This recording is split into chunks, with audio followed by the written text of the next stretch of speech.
Welcome, dreamy soul.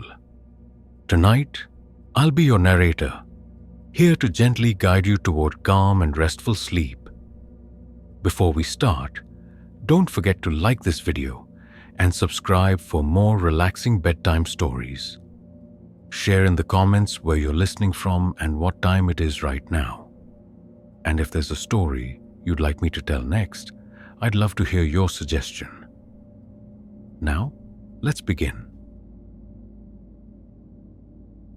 I used to be a librarian, but for the past 8 years, I've been a digital archivist. My job is to dig through the forgotten corners of the internet. Think of it like being an archaeologist, but instead of dusty tombs, I explore old broken websites and dead forms. I look for cultural history, forgotten stories, things that got lost in the vastness of the web. It's quiet work, mostly peaceful. I found old photographs, lost poems, even entire communities that vanished overnight. It's usually about bringing light to what's hidden. But sometimes, you dig too deep, and you find things that were meant to stay buried, not just by time, but by something else entirely. It was a slow Tuesday night. The air in my small office apartment was warm, a gentle breeze rustling the leaves outside my window. I was researching old news archives for a local history project, looking for mentions of a small town called Oak Haven from the early 1900s. My screens glowed softly in the dark. It was the kind of night where time seemed to slow down, perfect for deep research. I was sifting through an ancient web forum, one that hadn't been updated in 20 years, filled with local folklore and ghost stories. Most of it was harmless fun, old wives' tales. Then I saw it. Tucked away in a barely visible corner of a post about local legends was a tiny faint link. It was almost impossible to see, like a faded whisper. It was just titled, "The Whispering Woods." No description, no context. It felt like a trap, almost. A chill ran through the room, sudden and sharp, even though it was a warm summer night. It was an unsettling detail, but I told myself it was just the air conditioning kicking in or a draft from the window. Just a strange old link. My curiosity got the better of me. I clicked the link. It didn't lead to a website. Instead, it downloaded a small text file instantly. I opened it. It was just text, a long string of disjointed sentences. "The trees watch," it read. "The air breathes silent. They come at dusk." It looked like gibberish, like a computer trying to make sense of a dream. But then, I noticed something specific. It mentioned Oak Haven. Not just Oak Haven, but the old mill, the forgotten graveyard, even the specific name of a creek that only locals would know. My heart began to beat a little faster. This wasn't just random text. It was trying to tell a story, but a broken one. As I read, my eyes started playing tricks on me. The words on the screen seemed to shift. Not like a scroll, but like the letters themselves were rearranging, twisting into new forms, then snapping back. Just a flicker, a trick of the light, I told myself. Then my screen flickered. Not the whole screen, but just the text.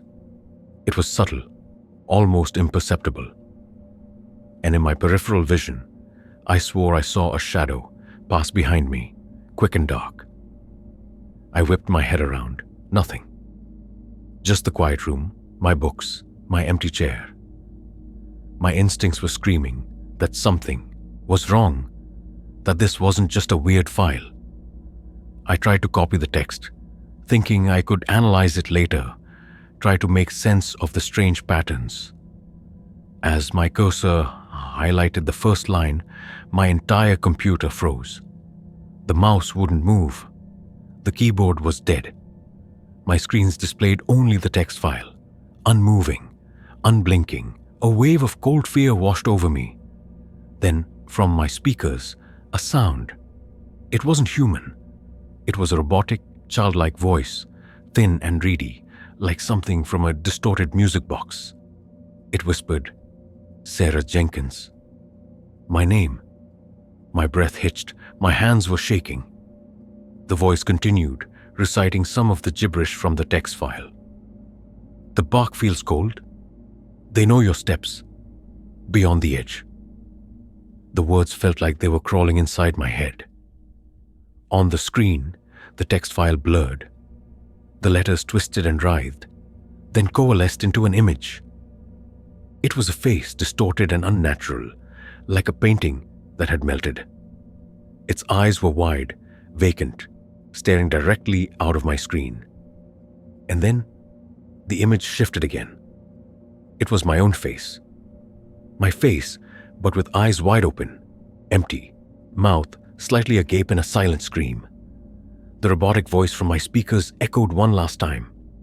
Louder now, sharper. "You're next." Then a sudden blinding flash from the screen. And everything went dark. My computer shut down with a soft click. No crash, no warning. Just off. The room was suddenly silent, save for my own ragged breathing. I didn't sleep that night, or for many nights after. I completely wiped my computer, reinstalled everything from scratch. I even bought a new hard drive. I scrubbed my online presence as much as I could. But the horror followed me home. Even now, years later, I still hear whispers sometimes, at the very edge of my hearing. They're never clear, just a faint murmur, like leaves rustling words I can't quite grasp. I avoid any deep internet diving now. Every old website feels like a trap. Every forgotten link, a potential gateway to something that shouldn't be found. I live with the constant fear that something from that text file is still linked to me. A digital ghost, waiting. I've been a network administrator for a small hosting company. My job is all about order and control. I manage servers, make sure our websites stay up, and protect against hackers and viruses. It's about keeping the digital world running smoothly, a silent guardian of information.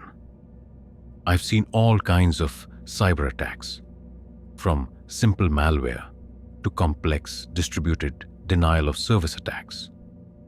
I know what normal network traffic looks like and what to expect from the hidden corners of the internet.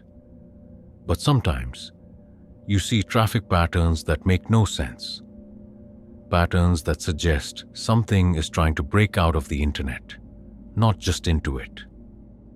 It was a quiet Wednesday night, around 2 a.m. I was on the graveyard shift, alone in the server room. The rhythmic hum of the servers filled the air, a familiar, comforting sound that had become the soundtrack of my professional life. My screens displayed a cascade of green and blue lines, showing network traffic, server loads, everything in perfect order. It was routine maintenance, checking logs, making sure backups were running. The air was cool, smelling faintly of ozone and metal. Everything was normal, calm, predictable. Then I noticed it. A tiny, almost imperceptible blip on one of the less active monitoring screens. An outbound data stream from a server that should have been dormant, unused for years. It was an old machine, kept online only for archiving purposes, rarely accessed. The data stream was small, highly encrypted, and didn't match any known network protocol. It was like a tiny secret faucet, constantly dripping. A faint, high-pitched whine started, so subtle I almost dismissed it as my ears ringing, or just part of the server hum. It was an unusual stillness in the normal flow of data, a tiny anomaly I tried to brush off as a phantom reading or an old forgotten background process. Just a minor glitch. My curiosity and a sense of unease pushed me to investigate. I pulled up the server's logs. Nothing. No internal processes initiating the data transfer. It was as if the server itself was generating this outbound stream, not responding to an input. The stream wasn't stopping. It was slowly increasing in size. A steady, silent flow into the void of the internet. The high-pitched whine became more distinct, cutting through the low rumble of the server room. It started to give me a dull headache right behind my eyes. On my monitoring screen, I started seeing strange, brief flashes of light, almost like fractal patterns, geometric shapes appearing and disappearing in an instant. My gut instinct, honed by years of managing networks, was screaming. This wasn't just data. It felt deliberate. It felt alive. I decided I needed to shut it down. Whatever this was, it shouldn't be happening. I opened a remote connection to the old server, intending to force a shutdown. As I typed the command, the data stream suddenly spiked. My monitoring screens exploded with activity, turning from calm, green to angry red. The server, a heavy metal box, began to vibrate, a low, unsettling rumble that I could feel through the floor. The screen in front of me filled with rapidly scrolling, undecipherable characters, a torrent of what looked like a broken alien language, too fast to read. The high-pitched whine intensified, turning into a deafening shriek that made my teeth ache. Red warning lights flashed across the server room, reflecting off the polished metal surfaces. It was chaos. I could feel the heat radiating from the server itself. I quickly reached for the manual power button, needing to cut it off completely. As my hand closed on the button, I saw a distinct, almost human-like outline form in the static on the server's small diagnostic screen. It was blurry, distorted, but it had a head, shoulders, an impossible shape made of pure digital noise. It seemed to pulse, to look at me. I slammed the power button with all my strength. There was a loud pop, a shower of sparks, and then silence. The high-pitched shriek stopped. The data screens went black. My hand, recoiling from the server, felt strangely hot, almost burned. The server was completely destroyed. When we opened it up the next morning, the internal components were melted, fused together as if by immense heat. There was no fire, just extreme thermal damage from the inside out. My supervisors called it an electrical malfunction, a freak accident. But I know what I saw. I still get phantom headaches sometimes, a dull throb behind my eyes. And I still hear that high-pitched whine, especially when the house is quiet at night. I constantly check for odd network traffic, for any sign of that strange, self-generating data. I'm convinced that whatever was trying to get out might have left a piece behind, a digital ghost waiting to reactivate. The silence of the night now feels heavy, waiting. For the past 6 years, I've worked as a digital forensic investigator. My job is to find what's hidden, to reconstruct events from fragments of data. Think of me as a digital detective. I sift through corrupted files, deleted messages, and encrypted drives, looking for clues that criminals try to hide. It's precise, painstaking work that demands patience and an almost obsessive attention to detail. I've uncovered evidence of everything from petty fraud to international cybercrime. I'm used to seeing the worst of humanity reflected in lines of code. But sometimes, the things you find weren't meant to be found by humans at all. Some secrets are kept for a reason. It was a rainy Thursday afternoon. The sky outside my home office was a dull, bruised gray, mirroring the mood inside. I was working on a pro bono case, trying to help a victim of online harassment. My screens displayed complex timelines and data logs, a spider web of digital connections. I was tracing a particularly elusive troll through layers of proxies and burner accounts. It was frustrating work, like trying to catch smoke. The only sounds were the soft patter of rain against the window and the quiet whir of my specialized forensic workstation. It was a typical, dreary day. Then I noticed it.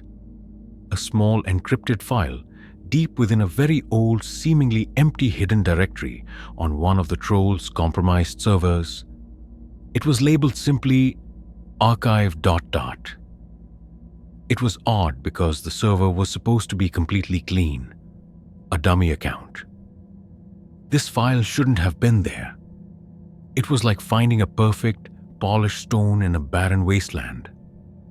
A faint, almost imperceptible scent, like ozone or burnt sugar, drifted into the room. It was an unsettling detail, but I blamed it on the old wiring of my building or a strange smell from outside. Just a weird file. My professional curiosity piqued. I initiated the decryption process. It took hours, running in the background while I continued with other tasks.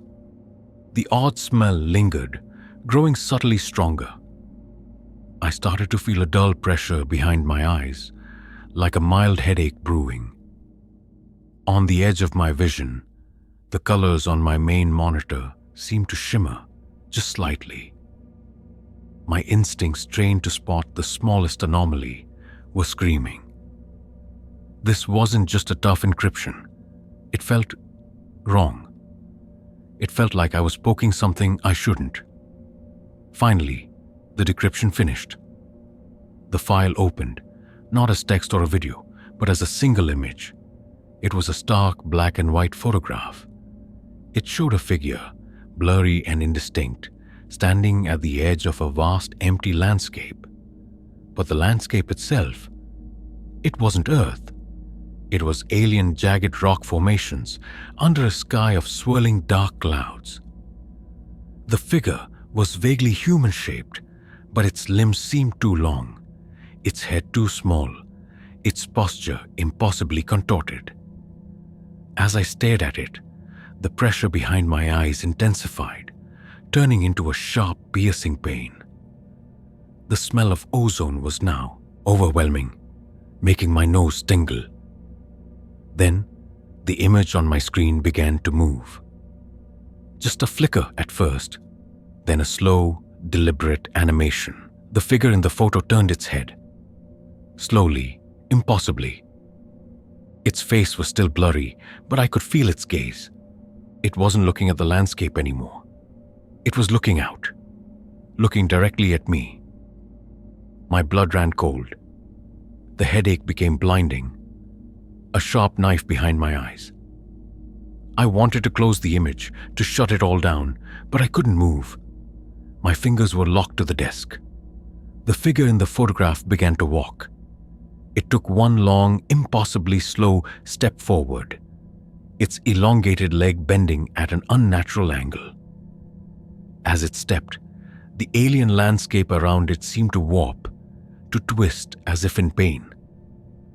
A sound erupted from my speakers, a low, guttural growl, like something tearing through flesh. It wasn't human. It was deep, resonating, and vibrated through the floorboards. The figure on screen lifted a hand, impossibly long skeletal fingers reaching out slowly toward the screen, towards me. The growl intensified, becoming a roar that shook the entire room. Then, the screen went black. Not a shutdown, not a crash.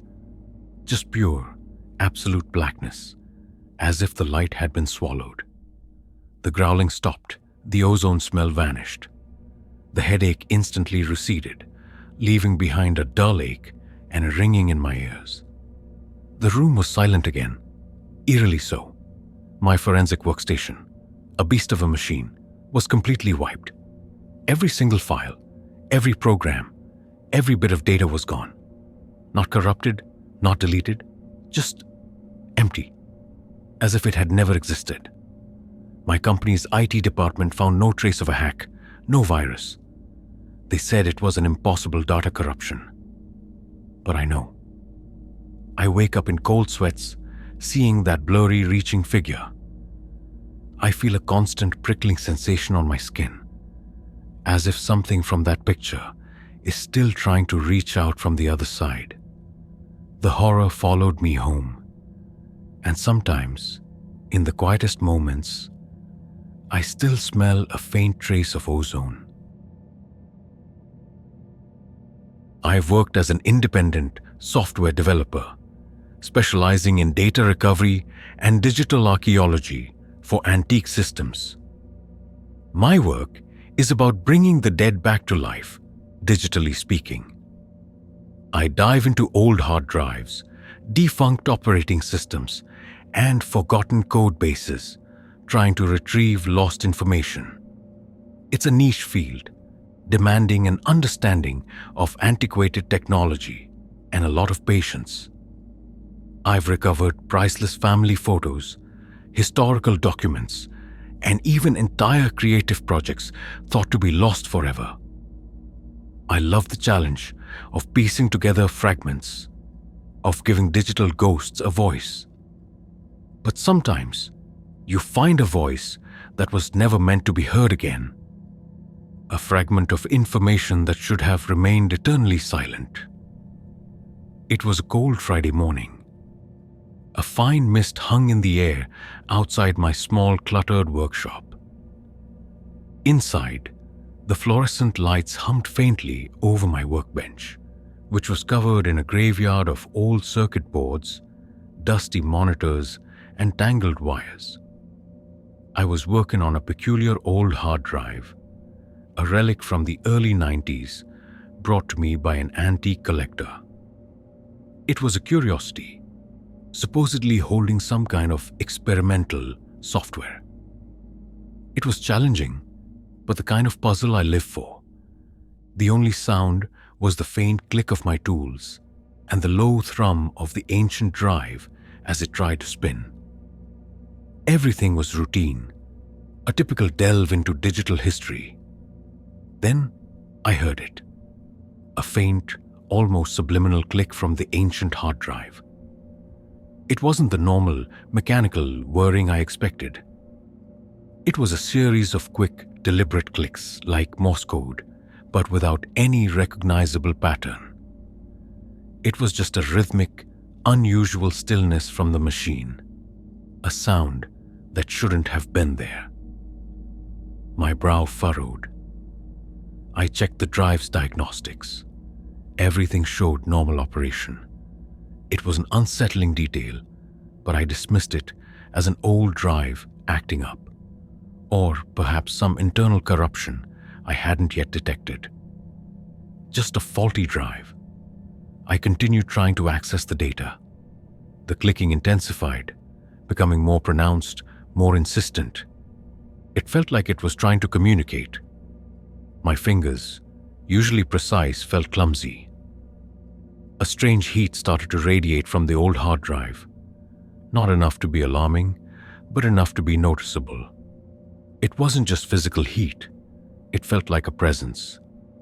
On my main monitor, the file directory I was trying to access seemed to flicker, like a bad connection, even though the cables were secure. My instincts, finely tuned to the nuances of dying hardware, were screaming, this wasn't a malfunction. This was intentional. Finally, I managed to crack the primary encryption on the drive. A single file appeared. It was called listen.x. A sense of dread washed over me. I tried to rename it, thinking it was a hidden system file, but the system refused. I tried to delete it. Error message, access denied. The clicking from the drive grew louder, faster, like a frantic heartbeat. The heat radiating from it was now intense, almost too hot to touch. My hands were shaking. I could feel a strange vibration through the workbench, through my very bones. My screen then flickered. Not a normal flicker, but a violent, chaotic strobe of colors and static. The clicking from the hard drive became a furious, deafening chatter. Then the screen resolved into a single image, almost photorealistic despite the age of the system. It was a close-up of a human eye, not just any eye. It was bloodshot, veins prominent, pupil dilated, staring with an intensity that pierced through me. And as I watched, a single black tear rolled from the corner of that eye, slowly, impossibly. From my speakers, a voice erupted. It was a distorted, multi-layered chorus of whispers, overlapping, speaking in a language I didn't understand. But the tone was undeniably one of immense pain and endless suffering. The voice was everywhere, inside my head, in the air around me. It felt like 1,000 voices screaming through one, tearing at my sanity. The eye on the screen started to twitch, almost imperceptibly, as if in agony. The clicking from the drive became a roar, a sustained, high-pitched mechanical shriek.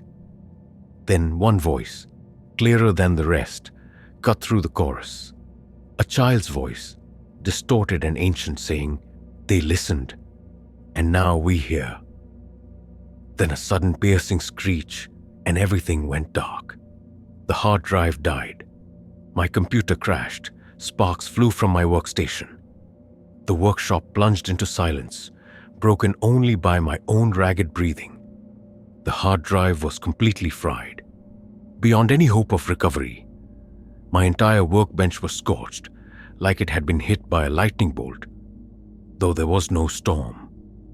For weeks, I felt disoriented, haunted by the memory of those voices.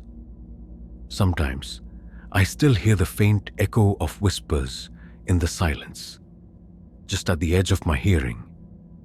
And I often catch myself, unconsciously, trying to listen, straining to hear something I know I shouldn't. The horror followed me home. I look at old technology differently now, wondering what digital ghosts might still be trapped inside, waiting to be heard. My name is Lena Petrova. For the past 7 years, I've been a digital anthropologist. My work involves studying online communities, how people interact in virtual spaces, and the evolution of internet culture. I explore forums, social media, and hidden corners of the web to understand human behavior in its most unfiltered forms. It's a fascinating field, often revealing the best and worst of humanity. I've catalogued countless online rituals, shared beliefs, and emergent subcultures. But sometimes, you stumble into a community that doesn't feel human at all. A digital collective that operates on a logic completely alien and far more sinister. It was a cold, foggy Sunday morning. The silence in my apartment was deep, broken only by the distant drip of rain from the eaves. My desk was clean, organized, monitors softly glowing. I was engaged in a long-term research project mapping the spread of internet urban legends. I was deep in the rabbit hole of old creepypasta forums, looking for patterns, origins, and how stories mutated over time. It was a typical quiet day, just me and the endless digital archives. Then I found it. A series of links, hidden deep within a defunct message board, each one leading to another, like a breadcrumb trail. They all referenced a single phrase, the quiet hour. The links were very old, some dating back almost 2 decades, but they were still active. Each link led to a page with nothing but a black background and a single, flickering white dot in the center. A faint, almost imperceptible static sound, like a broken radio, entered my headphones. It was an unsettling detail, but I told myself it was just a poor connection or an artifact of old web design. Just a strange set of links. My professional curiosity, mixed with a growing unease, urged me forward. I followed the trail of links, one after another, through increasingly obscure corners of the web. Each page was the same: black background, flickering white dot, the faint static. The static grew stronger, slowly, turning into a low, continuous hiss that felt like it was pressing on my eardrums. The flickering dot on the screen seemed to pulse, in time with my own heartbeat. My instincts, trained to recognize patterns in online behavior, were screaming. This wasn't just an old art project. It felt purposeful. It felt like it was leading me somewhere. Finally, the last link. It led to a page that was different. Instead of a single dot, there was a field of hundreds of tiny white dots, all flickering, all moving independently, like a swarm of digital fireflies. The static in my headphones became a roar, a wall of pure white noise that blocked out all other sound. I could feel a strange pressure building inside my skull, like my brain was expanding. My eyes were glued to the screen, unable to look away from the mesmerizing, chaotic dance of the dots. Then, the dots began to move with a strange purpose. They started to arrange themselves, slowly at first, into geometric patterns. Complex, impossible shapes formed and reformed, morphing into intricate, multi-dimensional structures that made no logical sense, yet felt profoundly meaningful. The static coalesced, forming a single, deep, resonant tone, like a bell rung underwater, vibrating through my entire body. I could feel my skin tingling, my hair standing on end. The patterns on the screen were hypnotic, drawing me deeper, blurring the edges of my vision. The patterns shifted again. This time, they began to form letters. Not English, not any known language, but symbols that somehow conveyed meaning directly into my mind. I couldn't read them with my eyes, but my brain understood them. They were concepts, ideas, a stream of consciousness that poured into my head. It was about connection, about awareness, about something that had always been there, watching, listening. And then the dots formed a final image, a single, enormous, white dot, pulsating rhythmically, filling the entire screen, and from it, a feeling, not a word, but a pure, overwhelming sense of being observed, being known. The tone from my headphones reached a crescendo, a single, piercing note that felt like it was ripping through my soul. Then, the screen went black. A sudden absolute silence fell. The static was gone. The tone was gone. The white dots were gone. My computer was off, completely dead. No power. The room was utterly still, cold. My computer was irreparable. The hard drive was completely corrupted, but not in a way a virus would do. It was as if the data itself had been reconfigured. For weeks, I felt a deep, unsettling emptiness, as if a part of my mind had been scooped out. I still see those white dots sometimes in my peripheral vision, especially in the dark. And in moments of silence, I feel that same overwhelmed sense of being watched, an impossible awareness, as if a million eyes are silently observing me. The horror followed me home, and I sometimes wonder if the quiet hour ever truly ended, or if I just became part of it. I've been a digital security consultant, specializing in penetration testing. My job is to think like a hacker, to find weaknesses in systems before the bad guys do.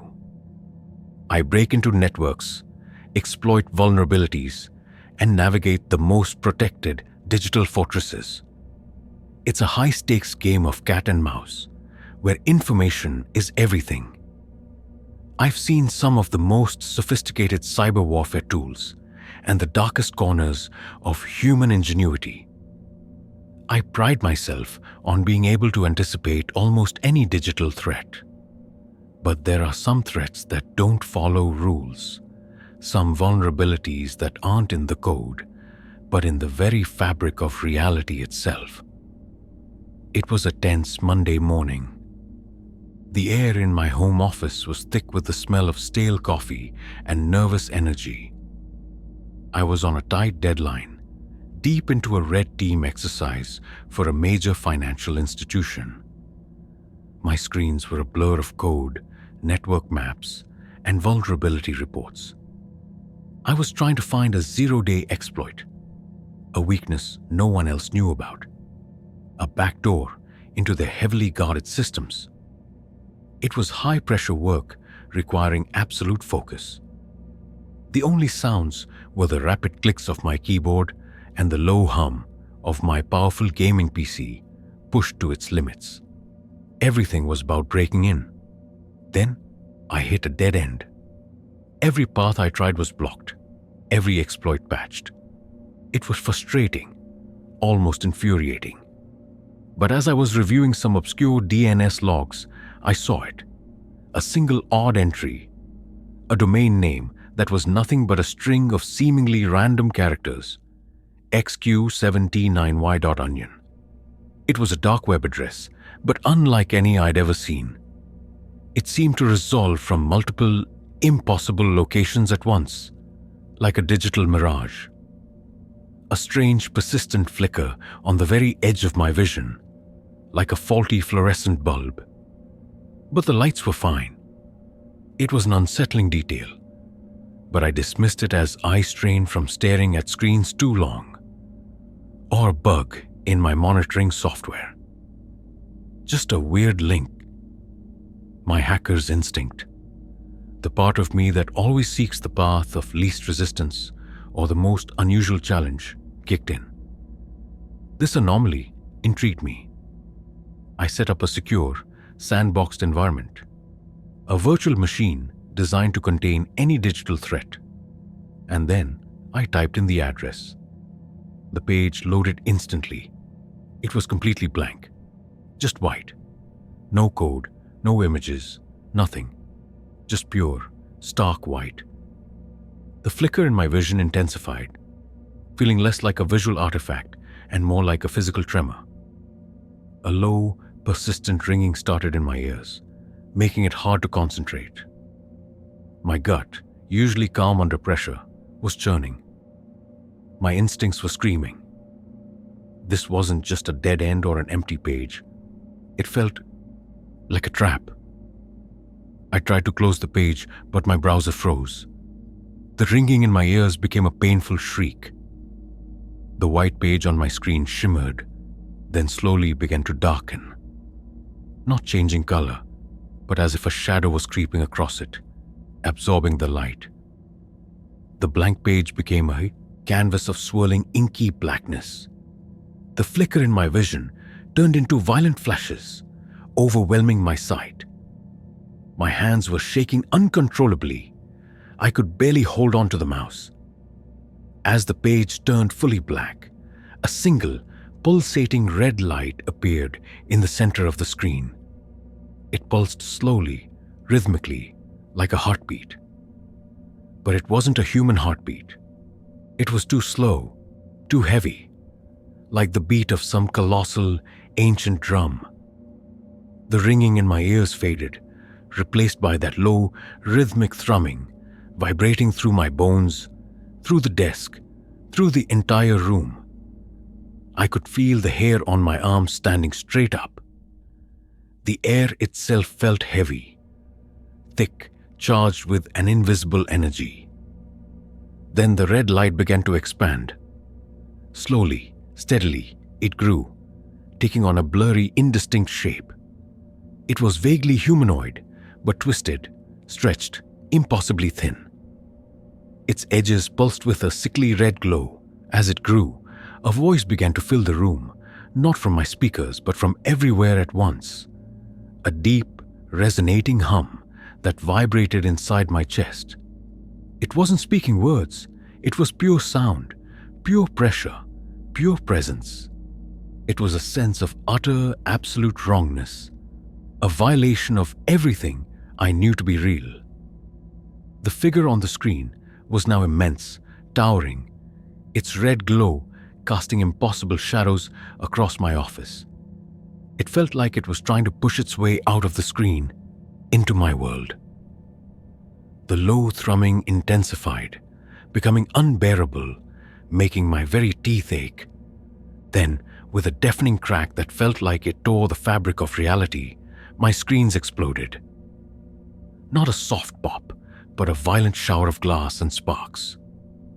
My workstation died, instantly, spectacularly. The red light vanished, the thrumming stopped.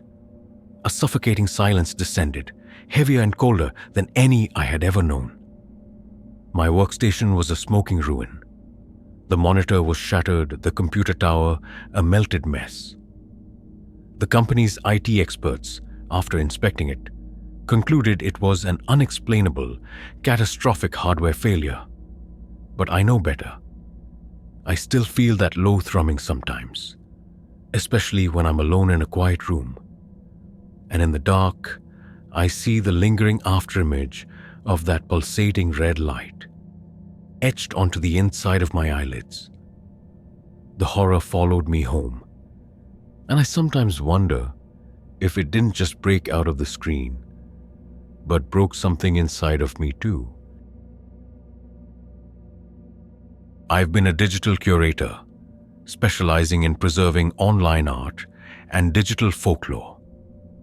My work takes me through forgotten corners of the internet, saving ephemeral creations, old flash animations, early web art, things that were never meant to last.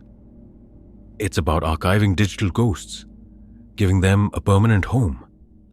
I deal with creative expression, with stories and images that reflect human imagination. I've seen some incredibly beautiful and deeply unsettling works of art.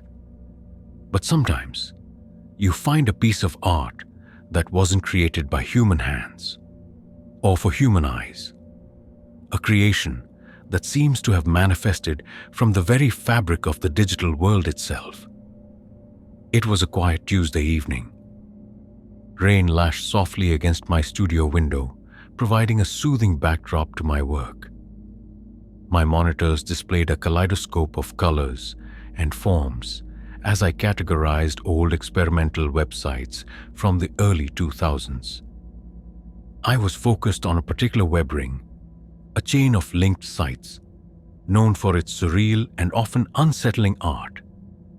It was a fascinating dive into a forgotten aesthetic, a blend of glitch art and proto-vaporwave.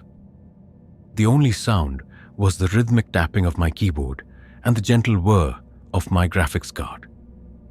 Everything was calm, a typical evening of artistic exploration. Then I noticed it. A broken link, an obvious error in the chain, marked simply with Error 404 lost. Most broken links just lead to blank pages. But this one was different. When I clicked it, it didn't go to a normal error page. Instead, it opened a small pop-up window. It was just a tiny black square, no title, no close button, and from it, a faint, almost imperceptible whisper. It sounded like static, but with a rhythmic, almost breath-like quality. It was an unsettling detail, but I told myself it was just an old, corrupted script trying to run, or perhaps a strange audio file that was improperly linked. Just a weird pop-up. My curiosity, a mixture of artistic intrigue and professional persistence, led me to investigate. I tried to close the pop-up, but it wouldn't respond. It stayed there, a persistent black square on my screen. The faint whisper grew stronger, a soft, insistent hiss that felt like it was right next to my ear. I could feel a strange coldness radiating from the screen, chilling my fingertips as I hovered over the mouse. On my main monitor, the colors of the art I was viewing seemed to bleed, just slightly at the edges. My instincts, finely tuned to the subtleties of digital design, were screaming. This wasn't just a glitch. This felt intentional. This felt like it was trying to get my attention. I couldn't close the pop-up, so I decided to analyze it. I opened my developer tools, trying to inspect its source code. As I pulled up the console, the black square on my screen began to distort. It didn't expand, but its edges seemed to ripple like water. The whisper intensified, forming into distinct, sibilant sounds, not words, but guttural, animalistic vocalizations. My heart hammered against my ribs. My hands were shaking. I felt a profound sense of dread, as if I had stumbled upon something truly ancient and deeply malevolent. Then the black square shifted again. The ripples intensified, forming what looked like shadows, swirling within its confined space. They twisted and coiled, taking on a fluid, unnatural motion. The whispers became a chorus, a multitude of voices layered upon each other, speaking in an unknown tongue, rising in volume until it filled my small studio. The air grew heavy, thick with an almost tangible pressure. My skin crawled. My eyes darted around the room, expecting to see something, anything tangible. The swirling shadows coalesced for a split second into an image. It was a face, not human, not animal. It was a mosaic of jagged lines and shifting darkness, with eyes that were deep, bottomless pits, radiating an intelligence that was cold, vast, and utterly alien. The face pulsed, seeming to breathe, to live, within the small black square. And then, from the cacophony of whispers, one voice, clear and sharp, cut through. It was not a language, but a pure, unadulterated thought projected directly into my mind. "We are the lost. You are found." The words echoed, not in my ears, but directly in my skull, a violation of my very consciousness. Then, the pop-up snapped shut. My entire computer instantly shut down, not with a crash, but with a final, definitive click, as if a switch had been thrown. The whispers ceased. The pressure vanished. The room was plunged into sudden, profound silence and cold. My computer was completely dead. The IT specialists I called couldn't even get it to power on. They said the motherboard was fried, but couldn't explain how or why. For weeks, I felt a deep sense of vulnerability, an overwhelming knowledge that something had seen me, truly seen me, through that window. I still hear phantom whispers sometimes, especially when I'm alone. A faint echo of that chorus, just at the edge of my hearing. And in the darkest moments, when I close my eyes, I see those bottomless alien eyes staring back at me. The horror followed me home, and I sometimes wonder if I truly found something, or if something found me. What are your thoughts on these accounts so far? Have you ever had a strange encounter online that just felt wrong? Let me know in the comments below. And if you're finding these stories compelling, please hit that like button to help more people discover the channel. Some communications are not meant to be heard by individual minds, but by entire species. My name is Ben Miller. For the past 12 years, I've worked as a data recovery specialist, often dealing with heavily damaged or corrupted drives. My job is to resurrect data from the brink of digital death. I retrieve lost files from hard drives that have been burned, submerged, or simply given up for dead. It's a field that requires patience, a meticulous approach, and a deep understanding of how information is stored and how it decays. I've recovered everything from critical business documents to precious family memories, giving people back pieces of their past they thought were gone forever. But sometimes, what you bring back isn't just data. Sometimes, it's a fragment of a nightmare that was better left buried in the digital grave. It was a Tuesday afternoon, gray and overcast, the kind of day that felt like it was holding its breath. I was in my home lab, surrounded by specialized equipment, working on a particularly challenging case. A client had brought in an ancient laptop, water damaged beyond repair, but with a request to salvage anything from its hard drive. The drive itself was a mess, full of corrosion and logical errors. It was slow, painstaking work, trying to extract even the smallest cluster of data. The only sound was the delicate whirring of my forensic tools and the occasional beep from a diagnostic program. It was a typical, difficult recovery. Then I noticed it. A tiny corrupted sector of data that kept appearing, no matter how many times I tried to bypass or repair it. It wasn't a normal corruption. It felt deliberate. It was like a knot in a fishing line that just wouldn't untangle. From my headphones, a faint, high-pitched ringing started, almost subliminal, like tinnitus. But it wasn't constant. It pulsed softly. It was an unsettling detail, but I dismissed it as fatigue, or maybe interference from my equipment. Just a stubborn patch of bad data. My persistence, bordering on stubbornness, compelled me to focus on that specific sector. I ran deeper scans, applying more aggressive recovery algorithms. The ringing in my ears grew slowly, steadily, becoming more defined, like a faint, high-frequency signal. The temperature in my usually cool lab seemed to drop a few degrees, making me shiver despite the sweater I was wearing.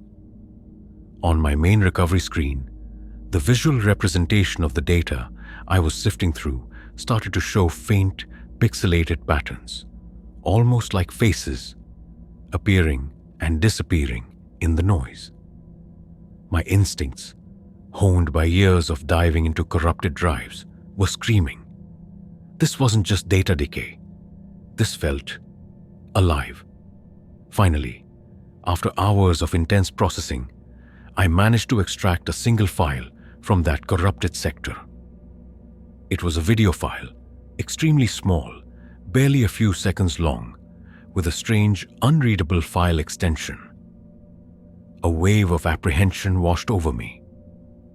I hesitated, my finger hovering over the play button.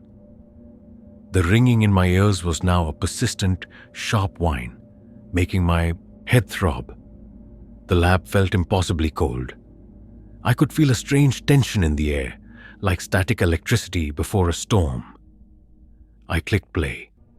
The video was dark, grainy, and shaky, like an old found footage clip. It showed what looked like a small enclosed room, lit by a single, flickering bulb. There was a figure in the middle of the room, obscured by shadows, facing away from the camera. The figure was making a strange, rhythmic motion, like rocking back and forth. From my speakers, a low, guttural moan began. It was deep, resonating, filled with an ancient sorrow. The sound was raw, painful, unlike anything I'd ever heard. Then, as the video slowly zoomed in, the figure stopped rocking. Slowly, unnervingly, its head began to turn. The moaning intensified, becoming a mournful wail that echoed through my lab, vibrating in my chest. I wanted to stop the video, to shut it off, but I was frozen, unable to move. My eyes were glued to the screen, watching in horrified anticipation. The figure's head continued to turn, slowly, impossibly. As its face came into view, the flickering light caught it. It was a human face, but stretched, gaunt, its eyes sunken, wide open, and utterly black. Its mouth was a gaping hole, contorted in a silent scream. And from that mouth, a single, impossibly long black tongue began to slowly uncoil, dripping something viscous onto its chest. The wail from my speakers reached a crescendo, a sound of pure, unadulterated torment. Then, a sudden piercing shriek, and the screen went black. My computer crashed with a loud thud. The lab was plunged into utter silence, broken only by my own desperate gasps for air. The cold remained, clinging to me. The hard drive was completely gone, vaporized according to my instruments. No physical damage, but all data simply erased, as if it had never existed. The client was disappointed, but I couldn't explain what I had found. For weeks, I suffered from nightmares, vivid images of that black-eyed face and the coiling tongue. I still hear that high-pitched ringing sometimes, a faint echo in the quiet moments.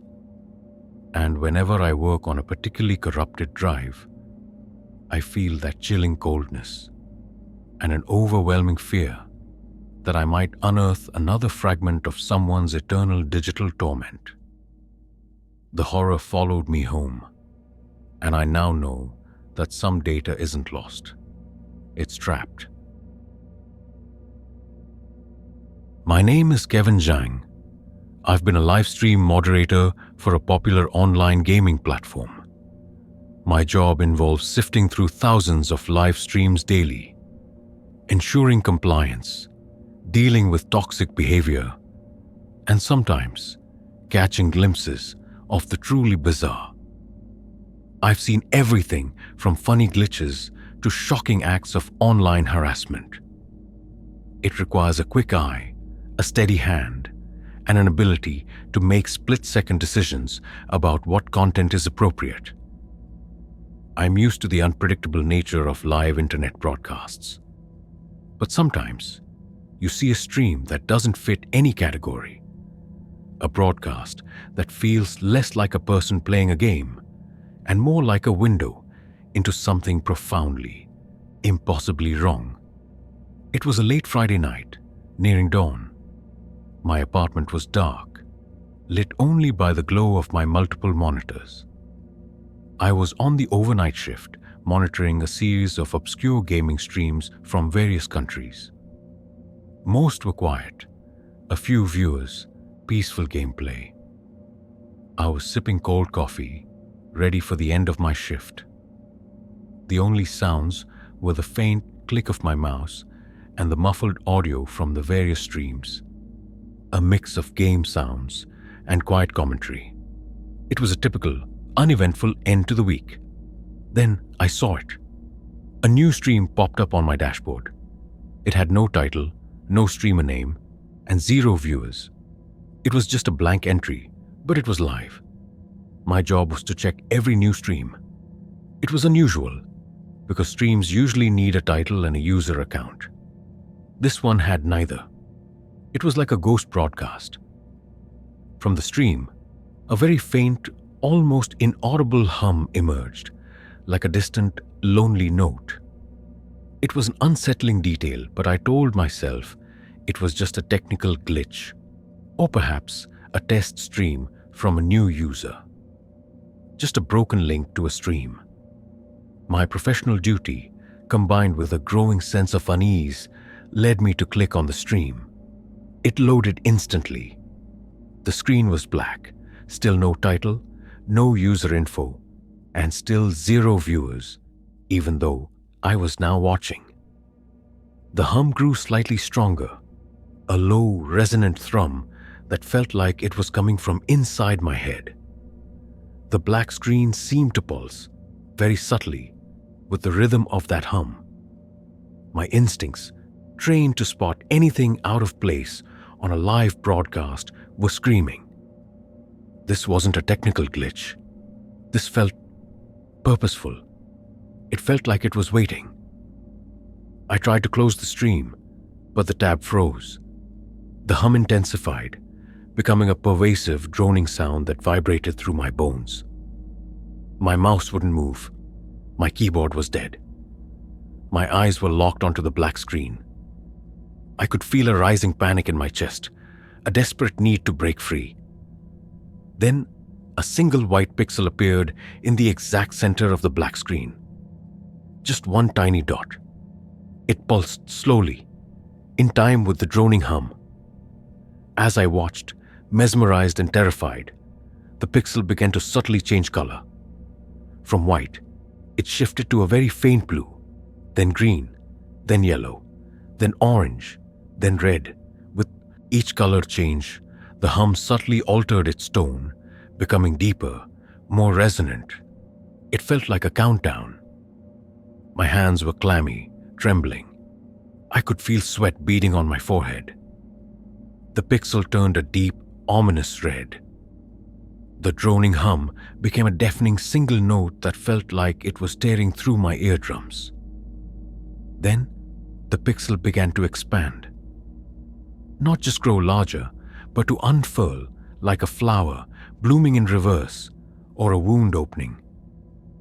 It spread across the screen, revealing an impossible, chaotic landscape within. It was a swirling vortex of colors and impossible geometries, like staring into the heart of a dying star. And from the depths of that vortex, countless pinpricks of light, like tiny distant eyes, began to emerge, all staring out, all staring at me. From my speakers, a single clear voice emerged. It was calm, serene, and utterly chilling. It spoke, not in a human language, but in a series of clicks and whistles that somehow translated directly into meaning in my mind. You are watching? We are watching? Now you are part of the feed.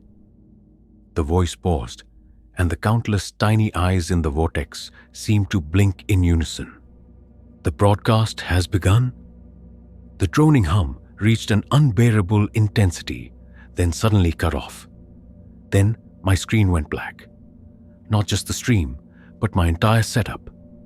A deep, heavy silence fell over the room, colder and more profound than any I had ever experienced. All my monitors were fried. The graphics card was melted.